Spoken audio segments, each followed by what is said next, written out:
What time do you think it is? You're nothing but a glorified maid. You should have at least made my dinner before checking yourself into the hospital. The voice echoing from the smartphone speaker instantly froze the air in the delivery room. Enduring the excruciating pain of a contraction, I crouched on the bed. But my husband, yelling on the other end of the line, had no way of knowing at that moment that his arrogant words would be the trigger that completely destroyed his own life just a few hours later. We were in the maternity ward of a large hospital in Manhattan. The wide ceiling and the cold, sterile smell of antiseptic stung my nose. Breathe in, breathe out. I gripped the bedsheets tightly, enduring the violent waves of contractions that crashed over me every few minutes. My name is Mia.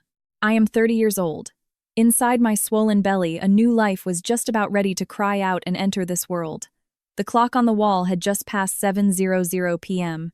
Normally, this would be a time for a husband and wife to encourage each other and share the miracle of a new addition to the family. But my husband, Trent, 35 years old, was nowhere to be seen.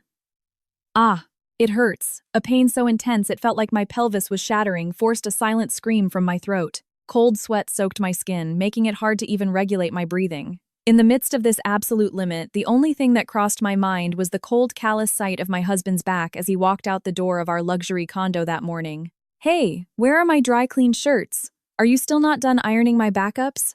When my water had suddenly broken and I crumpled in pain, Trent had just looked down at me, clicked his tongue, and spat those words. I'm sorry, but the contractions are getting— Oh, stop exaggerating. Women have babies every day. I have a massive pitch today. You think I have time to babysit you over a stomachache? I couldn't say anything back. Married for 3 years, Trent was an elite executive at a top-tier investment firm.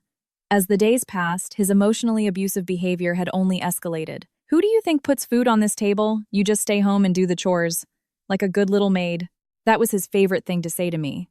Having become a stay-at-home wife, I was expected to manage every aspect of his personal life perfectly. If there was a speck of dust on the floor, he would scream at me. If a meal wasn't exactly to his liking, he would dump it straight into the trash can right in front of me. Even so, I held on to the faint hope that once the baby was born, he would gain a sense of fatherhood and return to the kind man he used to be. I kept my silence and just endured it all. But reality was far too cruel. On the very day of delivery, while his wife was in agony, he cared more about the wrinkles in his shirt than me. In the end, fighting through the pain, I called an Uber myself and headed to the hospital alone. Ha. The nurse was gently rubbing my lower back, but an unfathomable wave of loneliness and anxiety washed over me. The intervals between contractions were getting shorter. Just as we were about to move to the delivery room, the silence was shattered by a loud, obnoxious ringtone. It was my smartphone on the side table. The screen lit up brightly with the word, husband. Mia, it's your husband. Can you answer? The nurse asked kindly, but I couldn't even reach out my hand through the pain.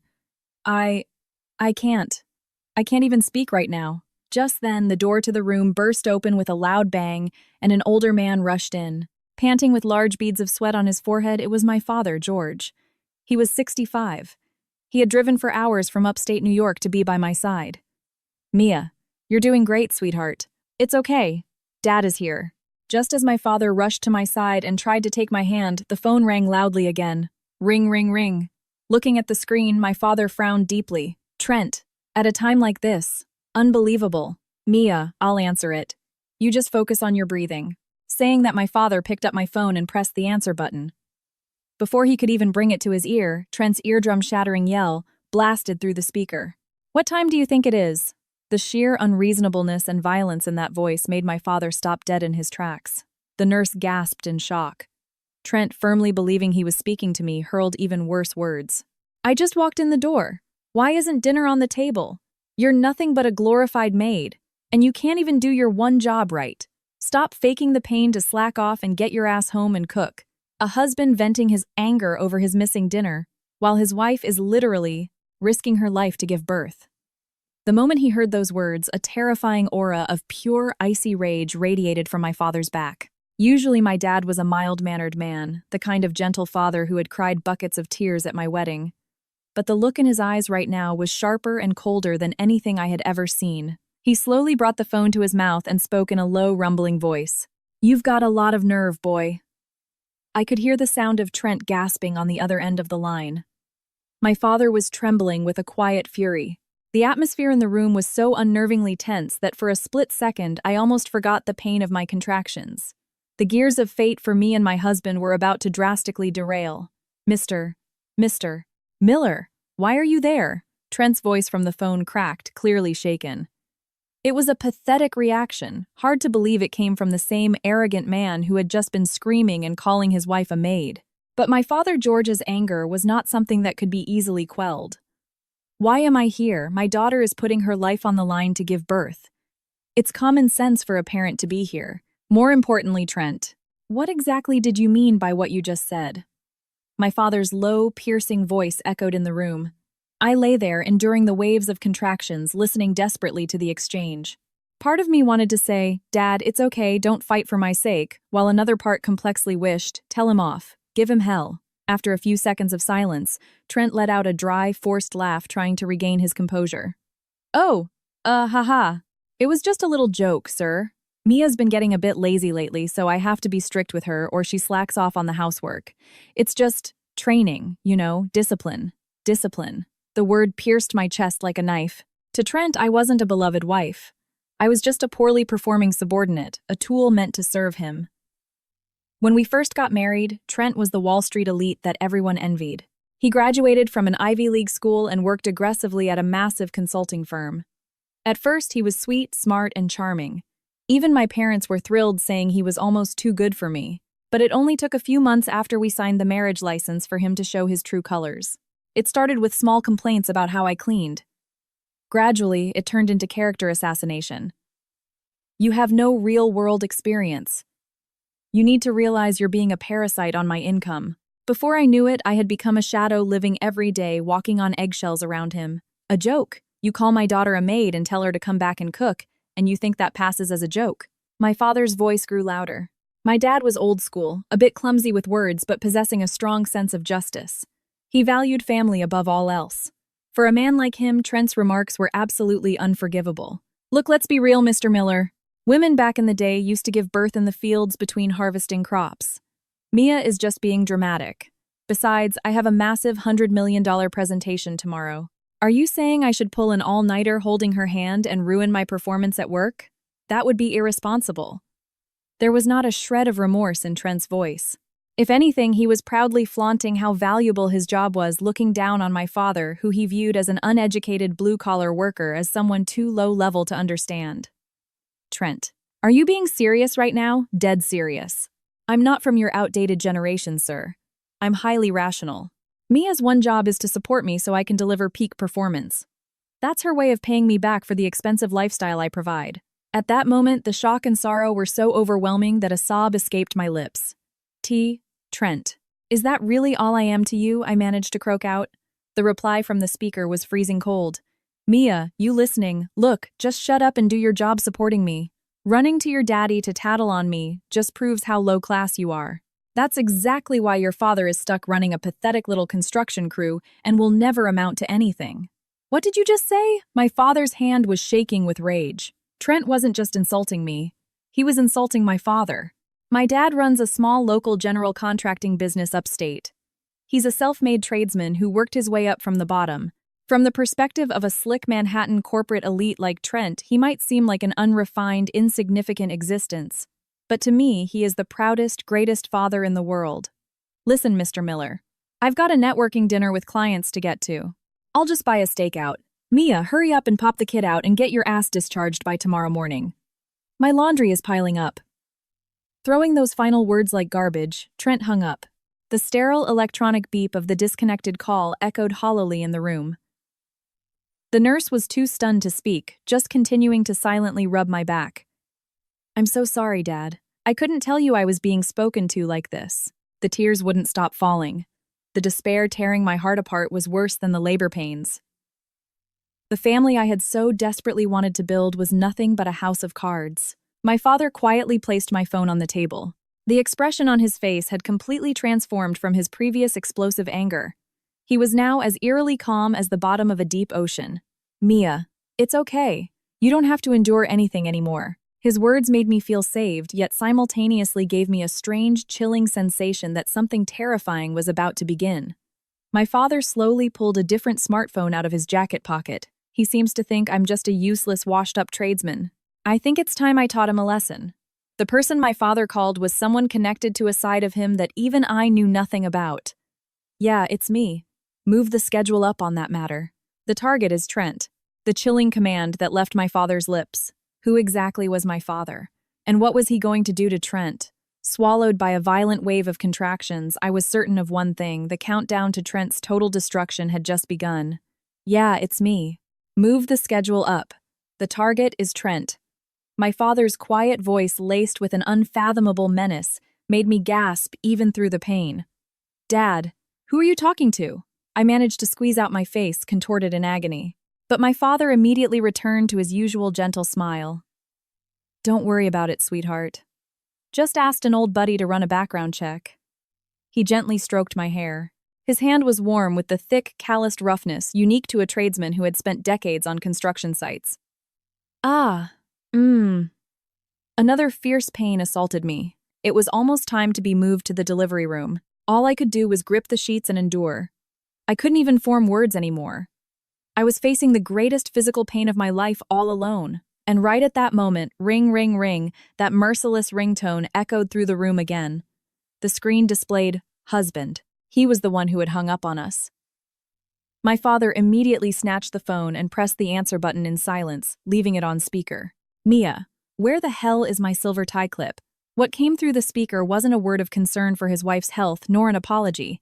It was an irritated voice demanding the location of his accessories.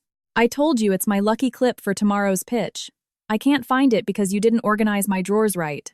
Answer me. Faced with this utterly self-centered screaming, all I could do was close my eyes in despair. Since I couldn't speak, my father answered for me in a low, frigid tone.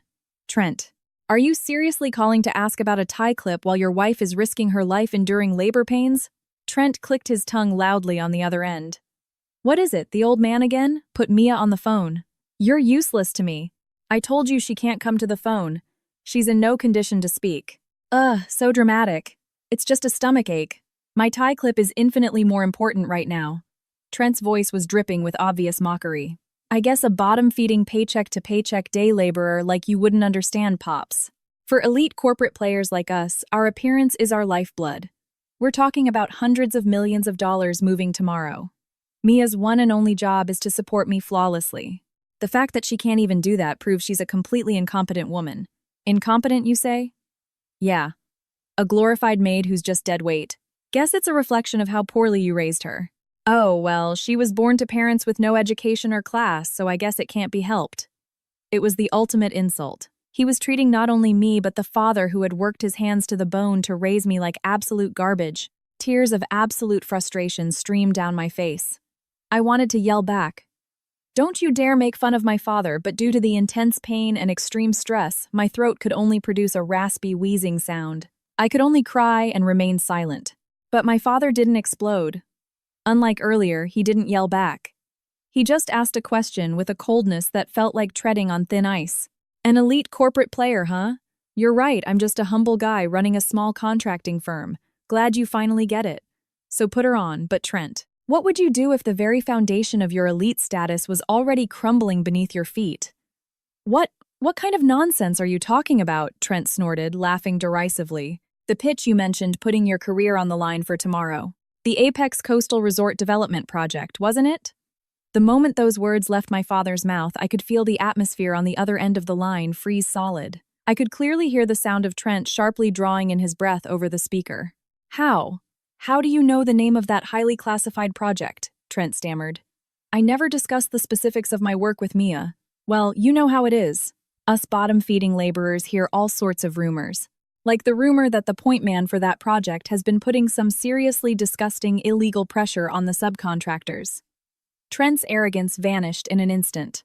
Why would some hick construction dad know the top-secret name of his firm's biggest client project? And worse, why did he know about the dirty extortion tactics Trent was using behind the scenes? Hey, Trent. My father's voice dropped an octave, carrying a heavy, terrifying weight. It wasn't the voice of the gentle father I knew. It sounded like the absolute authority of a man ruling at the very top of a massive empire. I'm looking forward to your pitch tomorrow. Try not to let the rug get pulled out from under you. Wait, Mr. Miller. Who the hell are you? My father mercilessly cut off Trent's panicked voice and ended the call. Barely breathing, I looked up at my father in disbelief. His back looked larger and somehow more terrifying than I had ever seen before. What exactly was moving in the shadows far beyond the knowledge of me or my husband? All right, Mia. Forget about that worthless excuse for a man. Right now, you just focus on the life right in front of you. A sharp light glinted in the depths of my father's eyes. The cold, sterile lights of the delivery room beat down on my face relentlessly. Deep breaths, Mia. In and out, the obstetrician's voice echoed, sounding like it was coming from the end of a long tunnel. The contractions were less than a minute apart now, my body dominated by a tearing agony unlike anything I had ever experienced in my life. It hurts. Dad. Standing beside the delivery bed, my father gripped my sweaty hand with immense strength. His thick, warm hands calloused from years of working with lumber on construction sites, that warmth was the only thing anchoring my fading consciousness to this world. In the midst of this extreme situation, from my bag placed in the corner of the room, that cursed ringtone sounded once again. Ring, ring, ring. Persistent bastard. Harassing a hospital like this. My father frowned in deep disgust, pulling the smartphone from my bag. The screen, of course, read husband. My father pressed the answer button and silently put it on speaker. Instantly, Trent's shrieking, panic-laced voice sliced through the tense air of the delivery room. Hey, what the hell did that mean earlier? Put that old piece of trash on the phone, Mia. On the other side of the line, Trent was in a complete panic. The mask of the charismatic, charming elite he wore for the outside world had completely peeled off. All that was left was an incredibly ugly man who cared only about saving his own skin. Are you listening to me, Mia? Did you show my project files to your white trash dad? I asked if you, a useless housewife, went snooping around in my home office. Blinded by pain, I couldn't possibly formulate a reply. I just shook my head violently side to side. I had never once set foot in his home office. In fact, he strictly forbade me from entering it for anything other than vacuuming. Taking my silence as an admission of guilt, Trent's verbal abuse escalated. You ungrateful bitch. Who do you think lets you live in a luxury Manhattan high-rise and eat 3 meals a day? I'm an Ivy League elite who took pity on a high school-educated carpenter's daughter and picked you out. Of the gutter, I bit my lip, staying silent. My throat was so tight I could barely draw breath to scream. The verbal blades thrown by the husband I had once loved and married were shredding my heart to pieces, hurting far more than the physical pain tearing through my flesh. Picked you out of the gutter. White trash. He truly, from the bottom of his heart, looked down on me and my family as garbage. I don't know where or how your old man heard the name of that top-secret project, but I know it's just a bluff. He probably just overheard some hard-hat-wearing grunts complaining. He's 100 years too early to try and blackmail me. A barrage of classist insults and shallow threats poured from Trent's mouth. The nurses and doctors in the room were speechless at the cruelty, glaring at the smartphone with grim expressions. Listen to me, Mia. If my presentation tomorrow is negatively impacted in any way, you'll pay for it. I'll file for divorce immediately. And don't even think about getting a cent of alimony. You can take the brat in your belly, crawl back to your dad's shack, and live in poverty for the rest of your life. The brat in your belly.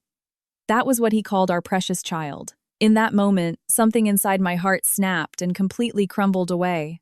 This man had no right to be a father. And no right to be a husband.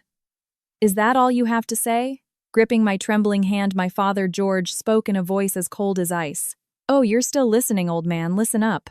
Society's bottom feeders like you have no place interfering with elite business, Trent. You are making one fatal misunderstanding.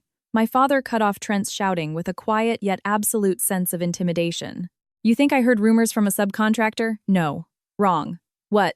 The Apex Coastal Resort Development. Have you ever bothered to look up who exactly is the chairman and founder of the Apex Group, the primary contractor and your firm's biggest client? What, Pathetic gasp leaked from Trent over the phone. The Apex Group. It was a name everyone knew, a massive American conglomerate, a titan that controlled a massive chunk of the nation's real estate and development economy. It couldn't be. Even I looked up at my father's profile in disbelief. It's about time. Look forward to tomorrow morning, boy. I'll thoroughly enjoy snapping that arrogant nose of yours right off your face.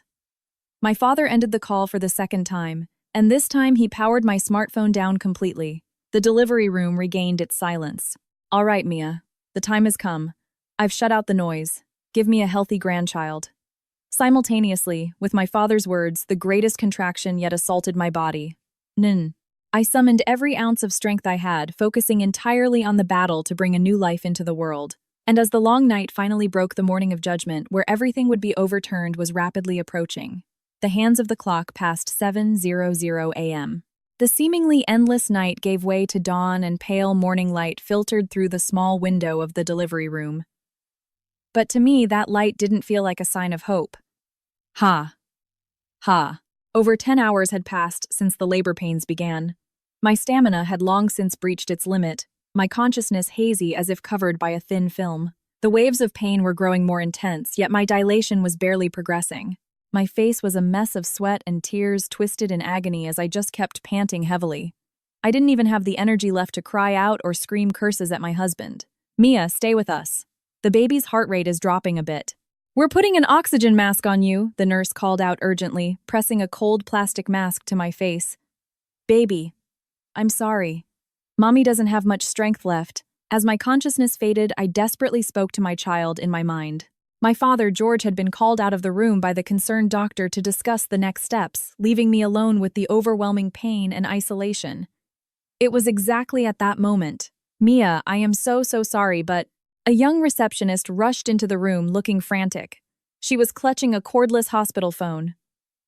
"Your husband has been calling the hospital's main line, repeatedly screaming at the top of his lungs. He says you turned off your cell phone and it's an absolute emergency and we need to patch him through immediately." I felt the blood drain from my face. An emergency? Did something happen to him? With trembling hands, I reached out and took the phone from the nurse. 8. The moment I whispered in a raspy voice, Trent's screaming voice threatened to burst my eardrum. "Are you kidding me, Mia? Why the hell is your phone off? What exactly was the emergency?" Fighting through the pain, I braced myself for his next words. "My Cole Haan dress shoes, I've told you a million times to shine them and leave them right by the front door. Why the hell were they put away in the back of the closet? You just made me waste 5 whole minutes looking for them." His dress shoes. That was the absolute emergency he had harassed the hospital switchboard over while his wife was hovering between life and death in labor. "Listen, because you were making such a huge dramatic fuss about it hurts last night. My whole routine has been thrown off. I told you today is my $100 million pitch to Apex Group. My entire career is on the line." I couldn't say anything. The sheer selfishness, the total lack of even a shred of love for me, it completely shattered my mind. Silent tears just spilled over my cheeks and fell to the pillow. "Listen to me very carefully. I am at my limit. A bottom-tier woman who can't even do basic household chores is not fit to be my wife. When my pitch succeeds today and I get my promotion as a senior partner, I'm having you sign divorce papers immediately. Go crawl back to your white trash dad with that kid." Trent unilaterally fired off those words and slammed the phone down before I could even reply. The dead electronic beep echoed hollowly in the depths of my ear. I can't do this anymore. My mind had completely reached its breaking point. Beep, beep, beep. Suddenly, the fetal heart monitor next to me began blaring a frantic warning alarm. My extreme stress and despair had reached the baby in my womb. The baby's heart rate was plummeting rapidly. "Mia, no, stay with us, doctor. Doctor, get in here now," the nurse screamed, and the delivery room instantly plunged into panic. My consciousness rapidly drifted away, my vision fading to pitch black. "I'm sorry, baby. Just as I was about to completely let go of my consciousness, the doors banged open and my father rushed in, his face pale. Seeing the blaring monitor and the phone slipping from my lifeless hand, he seemed to instantly understand everything. "Trent." The sound that escaped my father's throat was a low, terrifying rumble that sounded like an earthquake. He enveloped my freezing hand in both of his and shouted powerfully into my ear. "Mia, do not give up. Do not let go of your lives for a man like that, Dad. Dad will settle everything. I promise you." Meanwhile, in a premium skyscraper in the heart of Manhattan, dressed in his finest tailored suit, Trent stood before the doors of the top-floor executive boardroom, a triumphant, arrogant smirk on his face. That stupid bitch. Probably crying her eyes out right now. Whatever. Starting today, I'll be reborn as a true master of the universe. Trent adjusted his tie, brimming with confidence, and pushed open the heavy mahogany doors. The room was deathly silent, lined with executives from his own firm. But the moment Trent's eyes landed on the person sitting in the seat of honor, the seat reserved for the chairman of the Apex Group, all the blood vanished from his body. Wah! The thick stack of presentation files slipped from Trent's hands, scattering across the floor with a loud thwack. Waiting for him there was an absolutely impossible figure, the man who was about to systematically destroy Trent's arrogant life from the roots up. Beep, beep, beep. In the delivery room, the relentless alarms of the monitors and the tense voices of the doctors crisscrossed in the air. Mia, push. The baby is suffering. Despite the nurse's desperate pleas, I couldn't respond. Breathing shallowly into the oxygen mask, I didn't even have the willpower to open my eyelids. The crushing weight of the words hurled at me, white trash garbage glorified maid swirled in my head like a curse. My vocal cords had lost the ability to even form a reply. In the deep silence, I was just thrashing at the bottom of the darkness, trying only to protect the flickering flame of my baby's life. Beside me, my father quietly stood up. Doctor, please, save my daughter and my grandchild. I am begging you. The profile of my father as he bowed deeply was no longer that of an aging, worried dad. It was the face of an absolute authority figure who had made a cold, calculating decision. My father left the hospital room and quietly stepped into a black chauffeur-driven Maybach waiting at the hospital's rear entrance. Meanwhile, on the top floor of the Manhattan skyscraper, Trent confidently pushed open the heavy boardroom doors. Smack. The next second, the massive presentation files slipped from his hands, scattering tragically across the marble floor. Wah! Why the hell are you sitting there? Trent's eyes were bloodshot. He pointed a trembling finger at the figure in the seat of honor and shrieked. Lined up in the room were all the top partners of his firm and the executives of their most important client, the Apex Group. In the dead frozen silence, the man sitting comfortably in the Apex chairman's seat was not wearing his usual flannel and work boots. He was dressed in a bespoke Tom Ford suit, his eyes radiating a piercing glare. It was my father. Security. What the hell are you doing? Throw this white trash boomer out of here, Trent, completely thrown into a panic, screamed like a madman. He's my wife's father. He's just a poor hick contractor from upstate. Did you mistake him for the janitor? Listen to me. I'm an elite partner. I am not letting some bottom-feeding garbage ruin my $100 million pitch. Throw him out, spitting as he yelled, Trent. Threw a tantrum. But the security guards at the door didn't move an inch. The air in the room was unnaturally frigid. Trent's direct boss, the CEO of his firm, stood up, his face pale as a ghost, and roared with a trembling voice. Trent? You absolute bastard. How dare you speak like that? Get on your knees and apologize this instant. What, boss? What are you talking about? Why should I, a Wall Street elite, get on my knees for a blue-collar nobody? Shut your damn mouth. You colossal idiot. Do you have any idea who this man is? The CEO's voice practically vibrated the glass walls of the boardroom. This is the founder of the Apex Group, the largest real estate conglomerate in the country. Chairman George Miller, he is the Mr. Miller, W. What? All expression fell from Trent's face. His skin turned the color of dirt. The king of the Apex Group. The guy who runs the shitty little construction crew. Looking down at Trent, whose knees were shaking so hard they were knocking together, George slowly opened his mouth. The local contracting firm, that's just a hobby of mine. You can't build good cities if you don't know the smell of a real construction site and the hard work of the people on the ground. His low, heavy voice mercilessly battered Trent's eardrums. My daughter was looking for a man who would love her for who she was, not for the title of Apex Heiresses or her trust fund. That's why we completely hid our background and she married you as the daughter of a humble tradesman. But I never in my wildest dreams imagined you were this irredeemable of a piece of human garbage. Trent collapsed into a pathetic heap on the floor. The lifeline of his career, the top executive of the massive conglomerate he absolutely could not defy. This was the man he had repeatedly insulted as white trash, bottom feeder, and garbage. The man he had literally called an hour ago to declare he was divorcing his daughter. Now then, our elite corporate player Trent. My father's eyes glinted sharply like a hawk about to snap its prey's neck. All the dirty little tricks you've been pulling behind the scenes with the subcontractors on this project, it's all reached my ears. Let's hear your excuses. Take your time. The foolish husband had touched the reverse scale of the Apex Group's chairman. Trapped in a closed room with no escape, Trent's true descent into hell was just beginning. Mr. Miller, I mean Chairman, this is all a mistake. A misunderstanding. In the ultra-luxurious boardroom, Trent, who had been acting like the master of the universe just moments prior, was now groveling on the marble floor, his entire body shaking violently. Sweat poured down his forehead like a waterfall. His perfectly styled hair was a mess as he frantically shook his head. Looking down at him from his throne, my father's eyes were as devoid of emotion and as cold as a glacier. A misunderstanding I heard directly from your own mouth as you called Mia a useless maid and referred to me as white trash garbage. Are you trying to tell me I imagined the whole thing? And no, that's not it. I just wanted Mia to be a proper wife for an elite executive. I was just using tough love to educate her. It was out of love, I swear. The ridiculously transparent excuse that tumbled from Trent's mouth made his own CEO and the other partners turn green. The realization that their firm's rising star had been inflicting unimaginable emotional abuse on the beloved daughter of the Apex Group chairman left them looking absolutely doomed. At that same moment in the maternity ward, the heart monitors clicked out an irregular rhythm. I lay on the bed, oxygen mask still attached, drifting at the bottom of my consciousness.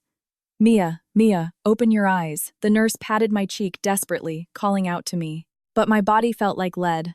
I couldn't move a single finger. Even the intense labor pains were fading away. The only thing dominating my mind was the cold, cruel voice of my husband I had heard on the phone just hours ago. A bottom-tier woman who can't even do basic household chores is not fit to be my wife. Those words squeezed my heart like a vice. I wanted to cry out. Why do I have to go through this? Why does my unborn baby have to be rejected? I wanted to unleash my anger but pushed to the absolute limit. My throat could only produce a faint wheezing. I could only lie there and cry silently. The voiceless despair was slowly chipping away at the last embers of my life. Back in the boardroom, the atmosphere had turned utterly gruesome. Tough love. What a remarkable education method you have. My father snorted in contempt, then gave a slight nod to the secretary standing beside him. Slam. The secretary slammed a massive stack of thick files onto the table right in front of Trent's nose. What is this? The shadow ledgers, audio recordings, and whistleblower complaints from the subcontractors since you took over the Apex Coastal Resort project.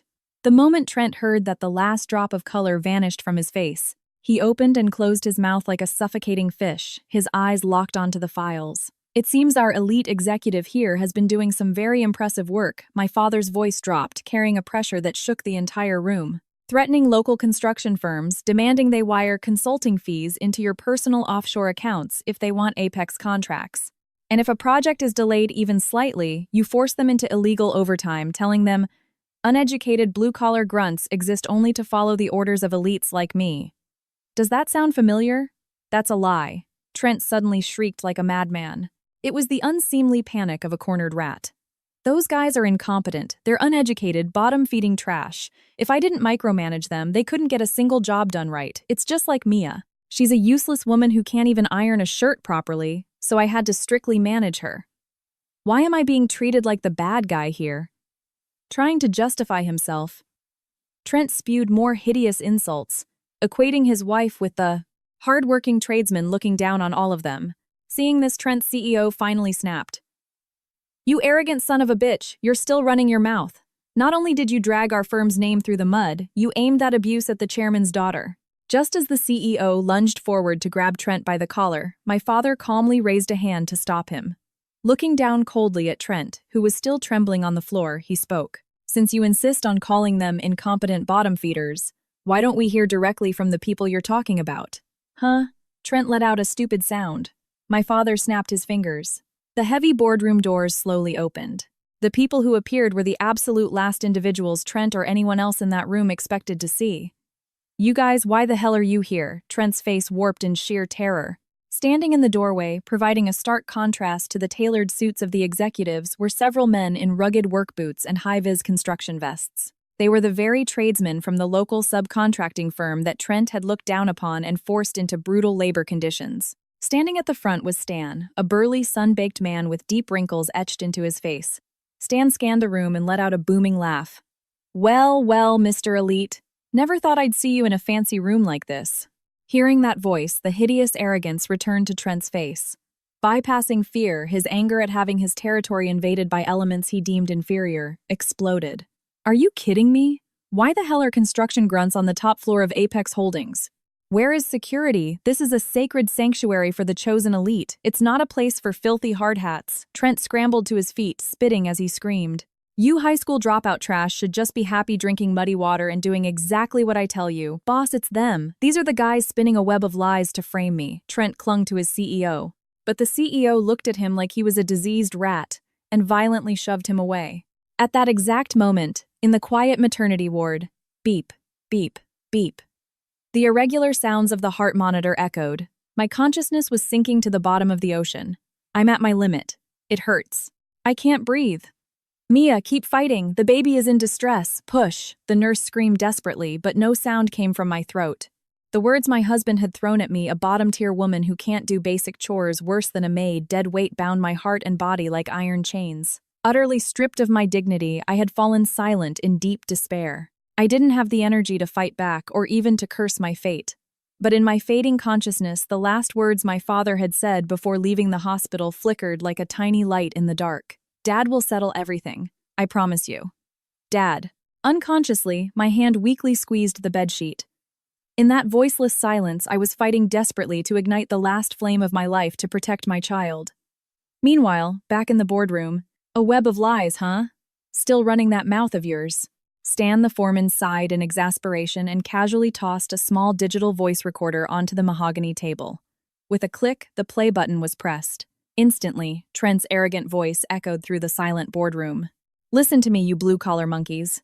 If you want Apex's contracts, you wire $2,000 into my personal account every month. If you refuse, I can crush your pathetic little company in a second. Useless grunts like you should be grateful just to act as slaves for us elites. Definitive proof of extortion and embezzlement. Trent's CEO and the partners buried their faces in their hands, groaning in despair at the sheer stupidity and brutality. And no, that's deepfake AI audio. These bottom feeders are jealous of my promotion and trying to frame me. Trent waved his hands wildly, desperately denying it. But Stan stared at Trent with eyes as cold as ice. Fake. Then how do you explain the transaction history, showing a total of $500,000 wired precisely into your hidden account, and the bank statements proving you blew it all at strip clubs and on exotic car leases? We already often handed the shadow ledgers over to the FBI and the IRS. Yesterday, the FBI, the IRS, all strength left Trent's legs. He collapsed into a heap on the floor. Looking down at his pathetic form, my father, seated at the head of the table, slowly stood up, and then he delivered the final, most devastating truth to Trent. Trent, you're operating under one massive, irreversible delusion. De-delusion. The contracting firm you looked down upon as bottom-feeding grunts and extorted money from. That firm is an elite direct action subsidiary I set up specifically to monitor the reality of our work sites on the ground. Stan here is actually the executive vice president of the Apex Group. Wah. A hollow, soulless sound escaped Trent's mouth. In other words, you embezzled money from the Apex Group, treated the executive VP of Apex like a slave, and to top it all off, you called the daughter of the Apex chairman a piece of trash, worse than a maid, and demanded a divorce. George's eyes narrowed into slits, completely devoid of mercy. Tell me, Trent, can you imagine what kind of treatment your firm is going to receive from the Apex Group after this? Trent's CEO literally foamed at the mouth and fainted on the spot? But George's pursuit wasn't over. Oh, and one more thing. Let's talk about that time you were so worried about earlier. George glanced down at his luxury watch and smiled a cruel smile. Wait, please, Chairman Mr. Miller. It was all a mistake. It was all my fault, please. In the premium boardroom, all traces of Trent's previous arrogance were gone. He was rubbing his forehead against the floor, groveling on his hands and knees. His bespoke suit was covered in dust, and the voice he squeezed out was pathetic and trembling. A mistake. Just hours ago, you called your wife a maid and insulted me as white trash garbage. You dragged the Apex name through the mud and embezzled massive amounts of money. Where exactly is there room for a mistake in any of that? My father's voice stabbed into Trent's back like a cold blade. George sat back down, looking at Trent with the same chilling indifference one might look at a pebble on the side of the road. It was the stress of the job, the pressure to succeed in this pitch made me snap. I really do love Mia. She can't survive without me. Love her. You've got some nerve saying that. George sighed in disgust. At that moment, the smartphone in Trent's pocket began to ring violently. It was his latest model iPhone, the one he used for business. Clinging to it like a lifeline, Trent looked at the screen. A flood of notifications poured in from his firm's HR department, his bank, and a dozen missed calls from his own mother. What? What is this? What's going on? As Trent fumbled with his phone with shaking fingers, George spoke calmly. Your firm has already received our formal notice of severed ties along with a complete dossier of your fraud. And of course the audio data of the emotional abuse you inflicted on Mia. The little castle of lies you built as an elite has already been completely obliterated. Ah. Trent's face went from pale to ghostly white. The notifications on his screen were brutal. Notice of termination. Temporary freeze on bank accounts. IRS raid at family residence. When the true power of the Apex Group chairman moved, Trent's entire world was dismantled in a matter of minutes. My life, my career as a Wall Street elite ruined. By a single old carpenter, Trent's true colors leaked out again. Even to the bitter end, he viewed George and me as inferior beings. He snapped, pounding his fists on the floor. Screw you. This is your fault. You set me up by hiding who you were. If Mia had just served me properly, this never would have happened. This is all that bitch's fault. The moment those words left his mouth, everyone in the boardroom froze. Even the conscious partners from Trent's firm looked at him not with anger but with absolute disgusted pity. The man was beyond saving. Meanwhile, at that very moment, the delivery room was enveloped in an unprecedented, despairing silence. Mia, Mia, the nurse's frantic voice faded further and further away. My consciousness was no longer in this world. I was sinking alone into a place like the bottom of a deep, dark sea. I couldn't hear anything. I couldn't see anything. I couldn't even feel the pain ripping my body apart anymore. All I felt was a cold wind blowing through a massive hole in my heart. Maybe it's fine. I'm just a useless maid anyway. Trent's verbal abuse looped in my ears like auditory hallucinations. Driven to the limit by stress and rejected by the husband I loved, my soul had gone completely silent. I didn't even have the willpower to keep my body alive. Doctor heart rates for both mother and child are dropping into the critical zone. The warning alarms blared endlessly. The flame of my life was about to be snuffed out. I couldn't remember my father waiting outside, nor could I find the strength to think about my baby suffering inside me. I just wanted to quietly disappear into the dark. In the boardroom, Trent was laughing hysterically. Ahaha! That's right, Mia. Let me call Mia. She does whatever I tell her to. If Mia says she forgives me, the chairman will have to back off. Put Mia on the phone. Still on the floor, Trent reached out toward George's legs. But George ruthlessly stomped down on Trent's hand with his leather shoe. Put Mia on the phone. The calm demeanor George had maintained vanished entirely. What replaced it was the murderous aura of a father whose beloved daughter had been pushed to the brink of death. Thanks to that phone call you made to the hospital, Mia is currently hovering between life and death. If anything happens to my daughter or my grandchild. George hauled Trent up by the collar with unbelievable strength. He whispered into Trent's ear in a voice that sounded like it echoed from the depths of hell. Burn this into your brain. The destruction of your life up to this point is just the appetizer. Just then, George's smartphone buzzed sharply. An emergency call from the hospital. George's face changed instantly. What? Her condition crashed. George's roar echoed through the boardroom. The tense atmosphere spiked again. Through the speaker of George's phone, the frantic voice of an older man could be heard. I am so sorry, Chairman. Due to extreme psychological stress, Mia has fallen into a critical state. The heart rates of both the mother and the fetus are plummeting. The caller was the chief of medicine at Manhattan General. That hospital, too, had been established through a massive endowment from the Apex Group. The man on the phone was one of the nation's top doctors and a longtime confidant of George's. Fix it. Assemble the top surgical team immediately. Why, yes, sir, we are prepped, but the patient has completely lost the will to live. Right then, Trent, still slumped on the floor, let out a sudden, insane burst of laughter. Ah ha ha ha, I get it now. Trent looked up, pointing a bloodshot eye at George. Hey, don't make me laugh, Mr. Miller. She really was a defective product, wasn't she? Almost dying just from having a kid. What kind of weak, useless body does she have? The sheer cruelty of his words froze the room. Even his own executives stared at him like he was a monster. But Trent, completely unhinged, couldn't stop. I mean, seriously. I was going to bless her with my elite genetics, and she's bailing halfway through. She really is a defective wife, worse than a maid. It's better off if that bottom-feeding trash just dies. Saves me alimony, and my record stays clean. I'll just remarry a younger, healthier, real woman who actually deserves to be the apex heiress. A man talking about his own desires and status, while his wife teetered on the edge of death. A demon wearing human skin. Trent. George's voice bypassed anger entirely, radiating absolute zero cold. He slowly walked over, grabbed Trent by the collar, and effortlessly hoisted him into the air. Did you forget the vow you made to me that day, V-vow? Mia was born frail. After my wife died young, I raised Mia as a single father, vowing to protect her even if it cost me my life.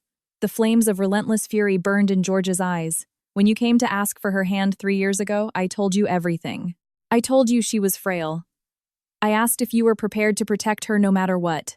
You got down on your knees in the pouring rain and cried, begging me, saying, "I will trade my life to love and protect Mia forever." Trent's face cramped. He knew. He had known she was physically delicate, that childbirth would be much harder on her than on an average person. His tearful, desperate plea back then was nothing but a calculated, filthy performance to secure a docile, obedient wife to boost his image as an elite family man. You knew she was weak, and yet you worked her like a slave while she was pregnant, and while she was in labor, you called her garbage. You are the one murdering. Mia George's roar was like thunder. Trent, terrified, but still stubbornly refusing to accept blame, shrieked, "Circumstances change. A promise is void if things change. She's the one dying of shock. It's not my fault." At that moment, the chief of medicine's desperate scream blasted from George's phone. Chairman Nomia's consciousness has completely faded. In the delivery room, a terrifying silence reigned. While doctors and nurses rushed around frantically, I lay on the bed like a puppet with its strings cut, my eyes weakly closed. There was no pain, no sorrow. Even the cruel voice of my husband that had been echoing in my head had faded away. "Dad, I'm sorry. My mind sank completely into the dark. No matter how many times the doctor called my name, not a single breath escaped my lips. My total silence deepened the despair in the room. Charge the paddles. Vitals are dropping. The monitors began to flatline. The flame of my life was flickering, ready to burn out. And then, BUH! A merciless, sterile electronic tone flatlined. Silence. It was the sound signaling that my heart had completely stopped beating. Mia. Hearing that sound over the phone, George dropped his smartphone in shock. Clatter. The despairing alarm continued to ring from the phone on the floor. Seeing this, an ugly smile of pure joy spread across Trent's face. "Ah ha ha, she's dead. The useless bitch actually died. I'm free." The sound of his beloved daughter's death, accompanied by the vile laughter of this despicable man. But just a few minutes later, this man would see true hell. The greatest, most unimaginable reversal, backed by the full might of the Apex Group, was about to begin. "Ah ha ha ha, this is rich, to think she'd actually die." While the flatline BEEP continued to ring, Trent's manic laughter echoed eerily in the boardroom. "Hey boss, did you see? Just like I said, she was the ultimate defective product. Couldn't clean, couldn't even pop out a kid. Ah, now I can go back to being a bachelor without any baggage. This is the best."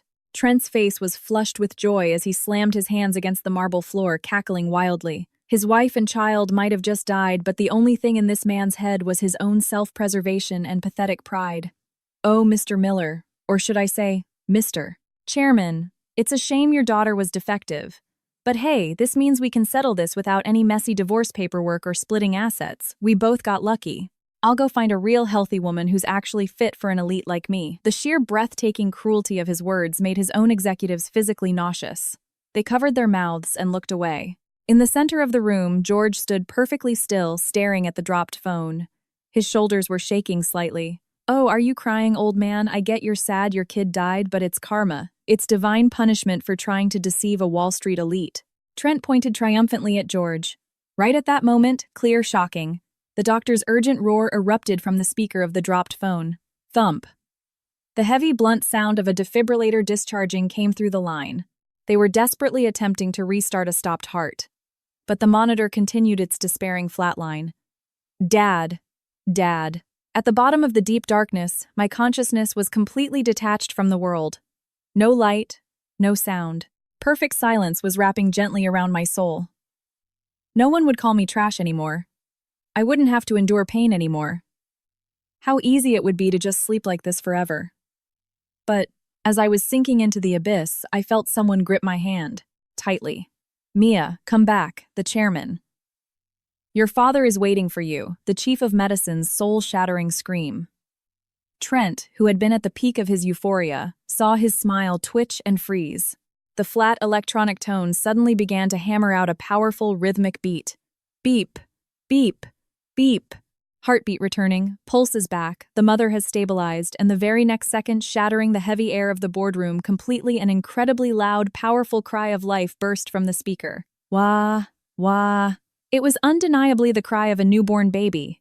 The absolute tenacity of Manhattan General's top medical team, combined with George's prayers, had dragged Mia's life and a brand new life back from the abyss. Why? Why is she alive? Trent clutched his head with both hands glaring at the smartphone in disbelief. The perfect, convenient scenario he had mapped out in his head crumbled to dust. Impossible. That defective product came back to life. It's a lie. It has to be a lie. Panicking, Trent scrambled backward. Just then, George, who had been looking down slowly, raised his head. There was not a hint of sorrow left on his face. Knowing his daughter and grandchild were safe, the final restraint on his absolute, unadulterated fury was lifted. He wore the face of an executioner. Too bad, Trent George's voice vibrated through the room like an earthquake. Mia lived, and she safely delivered my grandchild. Which means you've avoided becoming a murderer who killed his own wife. You should be eternally grateful. Hit by the terrifying bloodlust radiating from George, Trent's legs gave out completely. Now your selfish little fantasy is over. It's time for you to taste real waking hell. George snapped his fingers. The heavy boardroom doors were violently thrown open from the outside. Trent, standing there, was a person Trent never expected to see. Her hair a mess, her face completely soaked in tears and snot. It was an older woman. Trent's own mother. Mom. What are you doing in New York? Trent screamed, his eyes bugging out. Standing behind his mother were several stern-faced FBI agents. Because of you. Because of you. The house, the land, everything was seized. Why did you mess with the Apex Group's money? You. Ungrateful son. Seized. The feds raided the house. Your father collapsed from the shock and was taken away. In an ambulance. What were you thinking? We got served with massive lawsuits. We're finished. His mother wailed, rushing to Trent and grabbing his lapels, sobbing uncontrollably. Trent, unable to process the situation, just opened and closed his mouth. Feds. Mom, what are you talking about? I'm an elite. I told you, George said coldly, looking down at the pathetic man on the floor. Your destruction had only just begun. Compared to the despair you inflicted on Mia, this is just a parlor trick. The FBI agents approached Trent, the clack of handcuffs ringing out. He had lost everything and had nowhere to run. But George was about to deliver the final, most devastating blow to push him over the edge. Let go, don't touch me, I'm an elite executive, I'm not some trash like this woman. Trent violently kicked away his crying mother and shoved at the agents trying to cuff him. Looking down at his mother, who had collapsed on the floor, crying, "What is wrong with you?" Trent spat in rage. Everyone is dragging me down. Chairman, don't be fooled. I climbed to the top of this firm purely on my own merit. I'm a true elite. My brain is built entirely different from that useless, incompetent Mia. Completely cornered yet still clinging to his pathetic pride as an elite, continuing to insult his wife. Seeing this hideous display, George let out a deep sigh and slowly shook his head, still spouting that nonsense. You really are beyond saving. In shifted his cold gaze to the CEO of Trent's firm. Please, tell this pathetic man the truth about where he really stands. Yes, Chairman. The CEO bowed deeply, then stepped toward Trent. His eyes were filled with absolute contempt, as if looking at an insect. Did you really think you climbed the ranks here based on your own talent? Did you honestly believe that? Obviously. Because of my flawless pitch skills and unparalleled networking, don't make me laugh. The CEO's roar shook the room. You scored at the absolute bottom of our firm's hiring exams. You failed the written test and you failed the interviews. What Trent's face went dead white. When Chairman Miller learned you were dating Mia, he wanted to give you the confidence to provide for a family. In exchange for a massive anonymous endowment to the firm, he asked us to hire you as a special favor. And that's not all. Those massive contracts you always bragged about closing. Every single one of them was funneled to you by the Apex Group through dummy corporations to artificially inflate your numbers. Liar. Not a single piece of business you brought in since you joined this firm was earned by your own merit. You aren't an elite. You're dead weight. You were literally the most incompetent person in this building. This was the ultimate truth that completely annihilated Trent's life. He was nothing but a clown dancing on the palm of the blue-collar tradesman he had so deeply despised, allowed to play pretend at being an elite. That was Trent's true identity. Meanwhile, in a quiet, private hospital room, having miraculously returned from the brink of death, I had the oxygen mask removed and was holding my tiny baby to my chest. Wah! Wah! The baby cried with incredible strength, Feeling the small, undeniable warmth of life, I couldn't stop the tears from falling. Just hours ago, my husband had called me garbage worse than a maid. But now no words of hatred for him left my mouth. The precious life in my arms proved my worth as a human being. Anger toward that man wasn't even worth my energy anymore. I held my child in a deep, profound silence. It wasn't a silence of despair. It was the silence of resolve, the resolve to completely cut ties with the past and live strongly as a mother. Back in the boardroom. Liar, liar, it's a lie. I'm not bottom tier. I'm not worse than Mia. I'll never accept this. His identity entirely pulverized. Trent clawed at his own face like a madman. It's her fault. She hid that she was the apex heiress to test me. She ruined my life. You all set me up. Completely unhinged, Trent snatched a heavy metal letter opener off the conference table. I'll kill you, you old bastard. With bloodshot eyes, he charged straight for George. Look out, the executive screamed.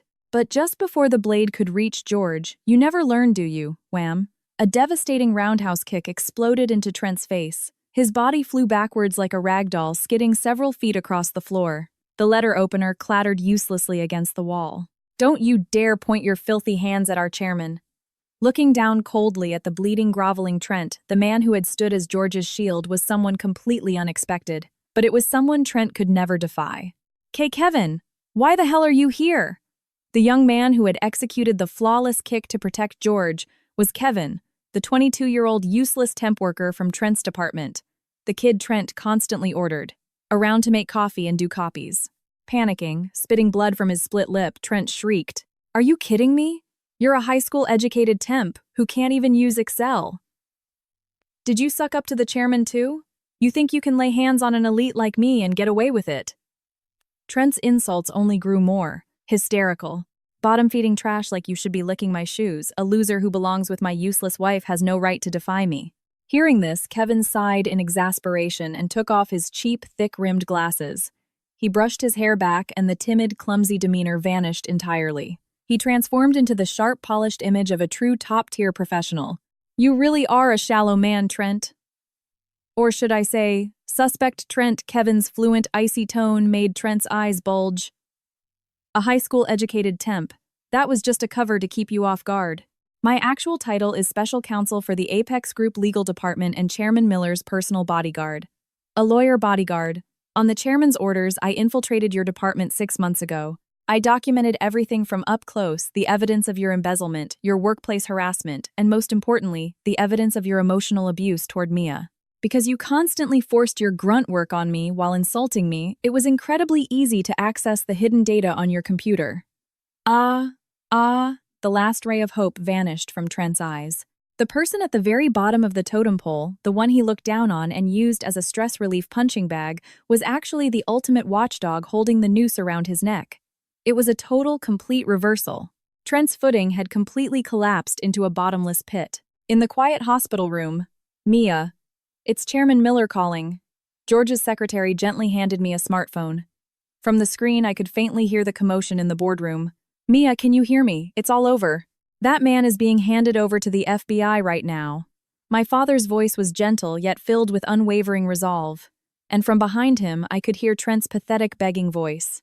Mia, I was wrong. Please tell them not to arrest me. Beg the chairman for me." Just hours ago, he called me garbage. When I almost died, he cheered.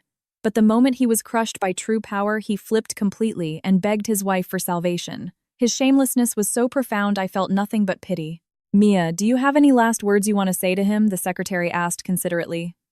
I slowly shook my head. Touching the warm cheek of my sleeping baby, I turned away from the phone. I didn't utter a single word. He wasn't worth cursing. He wasn't worth forgiving. My absolute silence was my final, eternal goodbye to him. Realizing what my silence meant, my father simply said, "I understand," and mercilessly cut the call. "Mia, why aren't you saying anything?" As the dial tone hummed, Trent slammed his fists into the floor and screamed. The realization that he had been completely ignored and abandoned by his wife finally shattered his paper-thin pride. "Too bad. Mia has already completely erased you from her existence," George said coldly. The waiting FBI agents finally hauled Trent to his feet. Click. The cold steel of the handcuffs locked around his wrists. "Let go. No, I'm an elite. If I get arrested, my life is over." Riley, that's right, Riley." Trent began screaming a woman's name like a maniac. I still have a woman who actually loves me. She's younger and way hotter than Mia, and she knows my true worth. Once I marry Riley, I'll show all of you. Clinging to his twisted hope, he screamed, the name of his mistress. Watching his hideous display, George let out a small laugh through his nose. Riley, huh? You really are a clown to the bitter end. At that moment, the heavy doors opened one last time. Trent, stop it. It's pathetic. Standing there was the young, beautiful woman Trent had just called for his mistress Riley. Riley, you came. Tell these guys. Tell them I'm a real elite. Seeing her as a ray of hope, Trent stumbled toward her in his handcuffs. But the words that left Riley's mouth were the final, unimaginable blow that sent Trent to the very bottom of hell. Good work, Trent, but your little elite roleplay is over. Riley spoke with freezing detachment. Trent stared at her in disbelief. What? What are you saying? We promised to start a new life together. Call a lawyer. Your dad is an executive at a big pharma company, right? Trent desperately tried to cling to her, but Riley stepped back as if avoiding a cockroach. She turned to George and bowed deeply. Chairman, apologies for the delay. Undercover assignment complete. Wah. A short wheezing sound escaped Trent's throat. George nodded in satisfaction and looked down at the despairing Trent. Allow me to introduce her. She is the lead investigator for the Apex Group's internal audit division. And my adopted daughter. Investigator. A year ago, when you started neglecting Mia, I already suspected it. A man like you, desperate to validate his own worth, always seeks out another woman. So, I sent her in. The passwords to your offshore accounts, the photographic evidence of your infidelity, she got all of it directly from you, under the guise of proof of your love. Flashbacks of his sweet moments with Riley flooded Trent's mind. I want to hear more about your work, Trent. Since you're such an elite, you must have secret accounts, right? So cool. Every time she praised him, his ego inflated and he willingly leaked highly confidential information. Trent slammed his head against the floor, screaming at his own unfathomable stupidity. The woman he thought loved him was nothing but an assassin orchestrating his downfall. Too bad, Trent George said, delivering the final rites to Trent's hollow life. Everyone around you, including the people you look down on as bottom feeders, were true professionals moving on my orders. You never had a single thing you earned with your own power. Take him away. Spend the rest of your life in federal prison, regretting what you've done. No, let go. I'm not finished, Riley. Please tell me it's a lie. Help me, Trent screamed like a madman, but he was dragged out of the boardroom by the agents. The sound of the heavy mahogany doors clicking shut marked the absolute end of Trent's life, as an elite and as a functioning member of society. A few minutes later, Trent's firm went effectively bankrupt, due to the severed contracts with Apex and the liability for his embezzlement. His prized Manhattan penthouse and luxury cars were all seized. All that remained for him were massive debts and a felony record. A quiet evening at the hospital. Excuse us. The door to my private room opened gently, and my father, Riley, and Kevin walked in. I sat up in bed, greeting them with a calm smile. Are you feeling all right, Mia?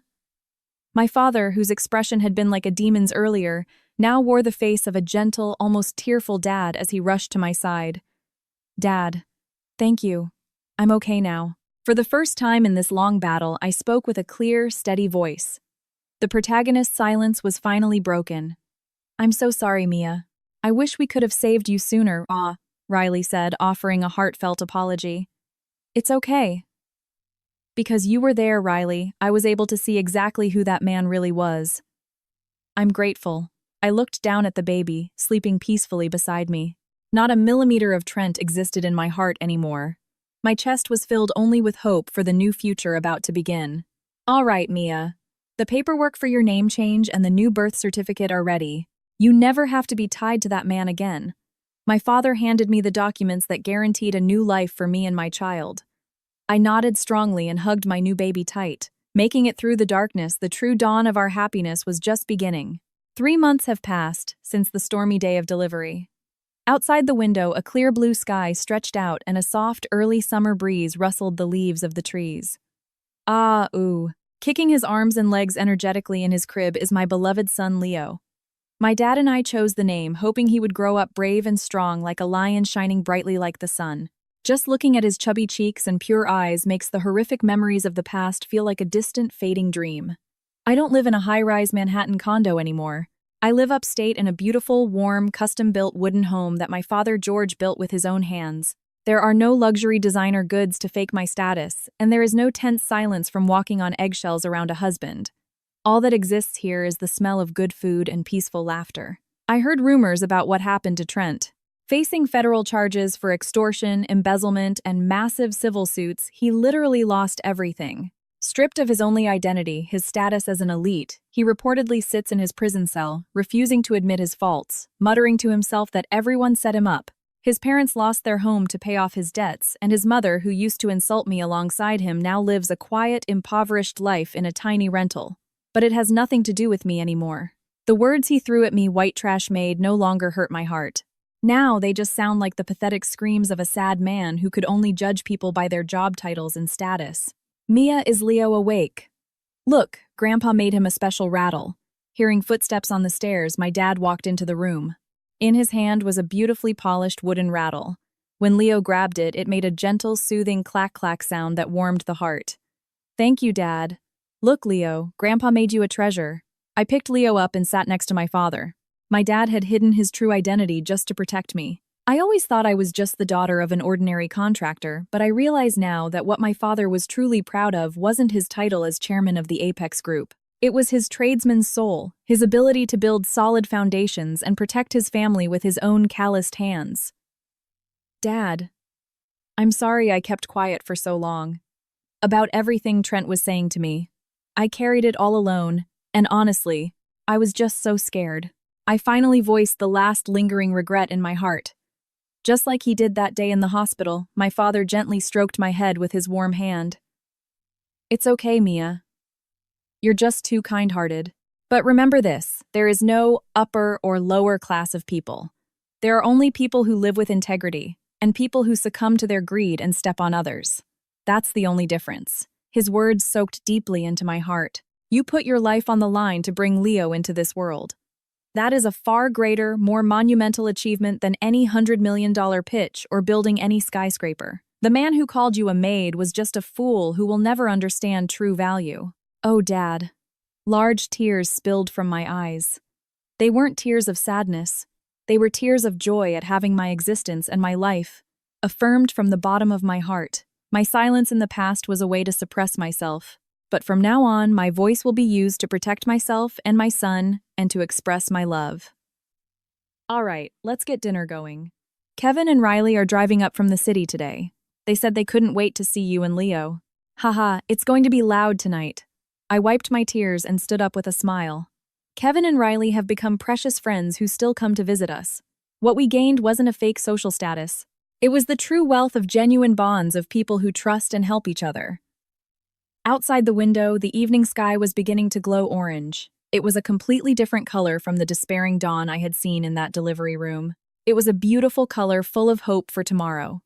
I hugged Leo tightly and quietly made a vow in my heart. Leo, Mommy isn't going to lose to anything ever again. Just like Grandpa taught us, we're going to walk our own path straight and true. The second chapter of my life has just begun. Toward a bright, shining future that no one can ever tarnish, I take a powerful step forward.